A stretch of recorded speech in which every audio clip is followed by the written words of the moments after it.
Hi friends, பார்த்தீங்கன்னா இன்றைக்கி தான் கொள்ளு ரசம். என்னடா இவ்வளோ நாளாக வீடியோ போடலன்னு பார்க்காதீங்க, கீழே விழுந்து கை கிராச் ஆகிடுச்சு. அதனால் சமைக்க கொஞ்சம் ப்ராப்ளமாக இருந்தது, அதனால் சமையல் வீடியோ போடலை. அதுக்காக தான் இப்போ போட்டுக்கிட்டுருக்கோம். இங்கே பாருங்கள், கொள்ளு ரசம், கேரட் பொரியல் பண்ணி வச்சுருக்கோம். இது பார்த்திங்கன்னா கடலைப்பருப்பு வறுத்து, பச்சை மிளகா, புளி, உப்பு இதெல்லாம் போட்டு பூண்டு எல்லாம் வறுத்து இதில் வச்சுருக்கோம். தேங்காய் ஒரு அரை மூடி. இந்த துவையல் ரொம்ப டேஸ்ட்டாக இருக்கும் ரசத்துக்கு. நீங்கள் டேஸ்ட் பண்ணி பாருங்கள். அவ்வளோதான் ஃப்ரெண்ட்ஸ். இன்றைக்கி இந்த சட்னி எப்படி அரைக்கிறதுன்னு அரைச்சிட்டு வந்துடும்.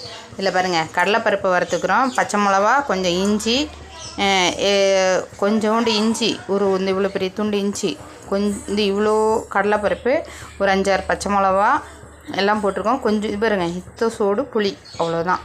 இதில்